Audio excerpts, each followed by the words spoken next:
Hello there. I figured I did Diamonds Are Forever, those other Bond movies. Now we're going to see Roger Moore make his first appearance. That being Live and Let Die. We're going to go with Live and Let Die. As you know, in the early 70s, Bond, people thought, was going to die off. Now Albert R. Bottler and Harry Saltzman thought of a new Bond movie, and they saw the end titles of Diamonds Are Forever. It just been announced that the next Bond movie was going to be Live and Let Die. But Sean Connery decided he didn't want to do Bond no more. Decided it was time to call it a day. He did one more, being Diamonds Are Forever, and that would be fucking it. Now Albert R. Bottler begged and begged him. Weren't interested. Said he was going to have action, he was going to have annotators, crocodiles, a speedboat, you name it. Stu wasn't interested. And they thought Bond was going to end. But Albert R. Bottler thought, no, we're not going to end it. Now let's not forget the political tunnels of the early 70s. It was the end of the hippie revolution. We had Neil Armstrong went on the moon. And we had Vietnam. We had a lot of things going on in that era. So at the time, there was a lot of political debate there. Would Bond really last going through the 70s? But they was determined, and they looked for other actors. Now I'm going to give you a background story of Live and Let Die before I tell you the fucking film itself. Number one, when Live and Let Die come out, and they were looking for the actor, I should say, the first actor was going to be Clint Eastwood. Yeah, Clint Eastwood. But Clint Eastwood wasn't interested. You know, he did his spaghetti westerns, and he was now doing Dirty Harry films. And to be honest, at the same year he was doing, if I remember right there, Magnum Force, which was the second Dirty Harry film. I just couldn't see him playing Bond. You know, I like him in the spaghetti westerns, and I like him as Dirty Harry. I just couldn't see him playing Bond, and he weren't really interested anyway. The second option, may he rest in peace, was Burt Reynolds. I've seen photos of him dressed up looking like Bond, and he was ideal to play the role. But Albert R. Bottler felt, at the time, it'd be better to give it to an Englishman. So the option, who originally was going to be Bond originally, decided to go for Roger Moore. And I think they made the good choice there, because Roger Moore is pretty good. Roger Moore, may he rest in peace. At the time, people nowadays shit on him and say, oh, he was champy, he was this, he was that. I like Roger Moore. I felt the humour, the light-heartedness, went for that role. And I do appreciate, to me, I always felt Roger Moore was Bond, you know, vodka martini in one hand and a brunette in the other. So they went for Roger Moore and decided to like art in the Bond film. At first, Roger Moore had long hair, you know, it was raggy, it was long, and he had to slim down and have two haircuts. But then they got him tailor-made, just like they did with Connery when he took the role, and it was fitting. It was fucking fitting. And I love Live and Let Die. It has voodoo, which I imagine was like the first time you ever heard the word voodoo in a film, you know. As the guy says in Predator 2, voodoo man, fucking voodoo. And let's not forget the bald dye. The weirdest fucking dye I've ever fucking seen. Now people thought he was acting weird and he was off his head. He was fucking weird in real life. You look at very rare behind footage of when they was making Live and Let Die. If you think he was mad in the film, what's the main footage where you see him in the film? Let's not forget the fucking boat chase scene. Brilliant. And in that scene itself, the amount of accidents they had, stuntmen, extras, the lot. Just bear with me, just if it's raining. No, it ain't. Thought it was raining then. So they had these accidents, the extras, the stuntmen doing the famous boat chase scene. Again, you got the crocodile and annotator scene, which even Roger Moore admitted himself, if he would have done it, he would have been a fucking goner. Now for this, I thought that was special effects. This was before you had shitty fucking CDR. A stuntman, I shit you not, jumped on annotators and crocodiles' heads to get to the other side. Now it sounds like I'm making a joke there, but he did. He literally jumped on annotators and crocodiles' heads to get to the other side of the fucking thing. Again, there was original making of that. Now if you saw that, in its day, how the fuck did he do that? He must have had about 5 takes. One of them he almost got fucking killed. Another one he almost lost his fucking leg. You name it, he did it. But I dilute that, you know. I think it was brilliant and it was a unique stunt. I think Roger Moore made it more light-hearted.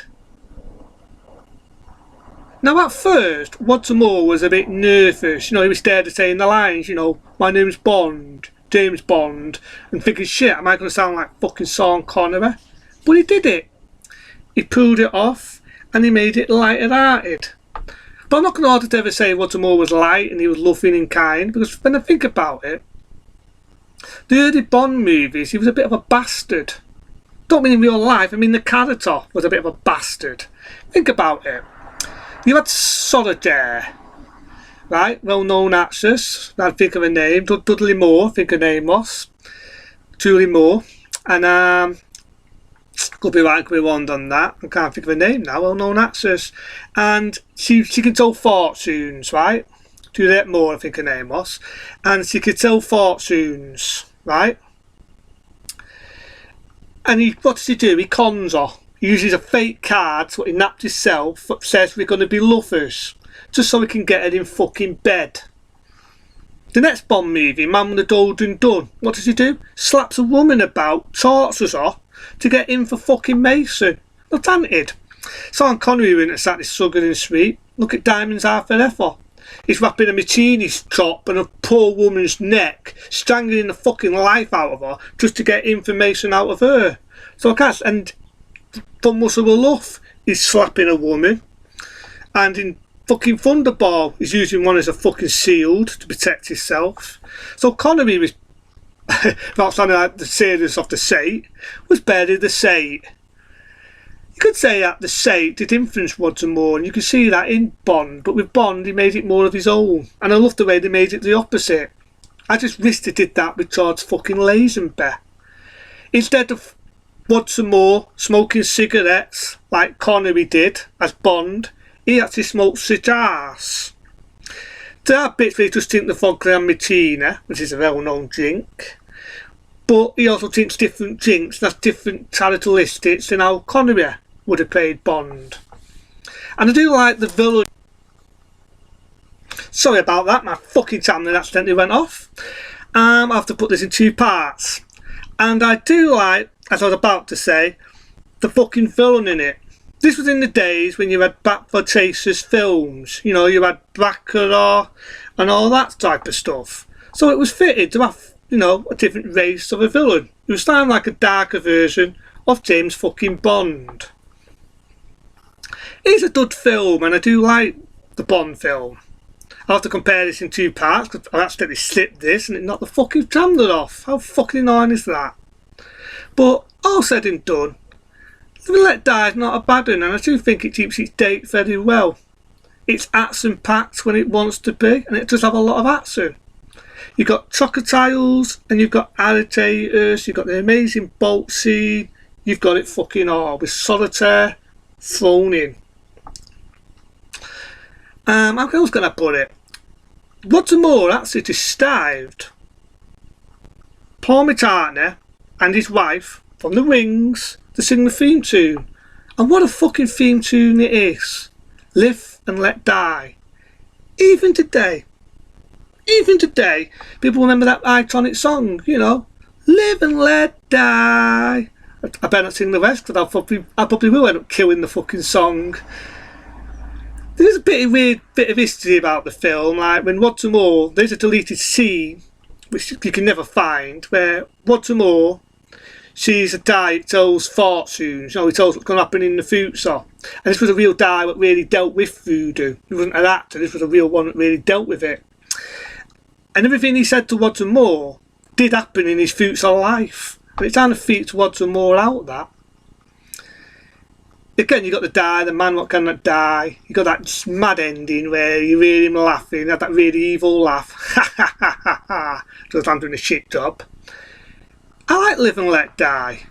It's a fucking good one. It's action packed, it's a fun ride, and it doesn't let off. I believe it was one of Roger Moore's favourites, and understandable because it was the first outing that Roger Moore did. And for people to say he's champy, he's this, is that, I'm sorry, I cannot say that. I cannot say that. Because at that time it was a different era. I think Roger Moore made it his own. I salute Roger Moore. And another bit of history about the film was the poster. I remember sewing it right on my computer there with some beautiful woman showing in the background. I remember on a fucking computer showing all the original artwork, and I imagine that artwork was brilliant, just brilliant. All the artwork of the Bond films are good. But that artwork to me sold me. There is a bit of history people don't know. Originally the artwork of that had Sean Connery's face. This was before, however, Sean Connery weren't going to be Bond. So they just had to re-alter the artwork a bit and make it look more like Roger Moore. But I like Roger Moore, he's more of a gentleman. With him being posh and having that posh Arabusian voice, it rubbed off for the role because Bond was a gentleman. So you could buy him being this gentleman. With him having that humour, it went with that. I don't like Roger Moore. I grew up, you know what I mean? In my era, I was a kid and I grew up watching them all on TV, even before I was ever born, watching the ones before I was even put on earth. And then through the later days, when they come out on video, I remember watching them, you know, the original For Your Eyes Owner, Octopussy, when that first come out, before you had the remastered and all that. And even his last one, Future of Kill. His last one was a bit of an afterwards, but I like Roger Moore, and this was a good outing for him. So for that, because it's a fucking classic and I do love it that much, and yep, I'm sucking it off. Why not? Fuck it. An 11-star rating, because I think Live and Let Die is a lot better than some of the shit you see nowadays. And when I've got a picture of one of my favourite of the Bond movies and I do a countdown, Live and Let Die is definitely one of them. May Roger Moore rest in peace, but to me he's always been one of my favourites, same as Sean Connery. I still like Lazenby, and I do think that most of the other Bonds, like Pierce Brosnan, thank you, or Daniel Craig, they're okay. But Roger Moore to me, I grew up watching him and I always felt he was smooth. I just think, fuck it, he was a good Bond. So into then, check if this works, so I have to do it over the fucking again. But I'll see you later. Have a good one.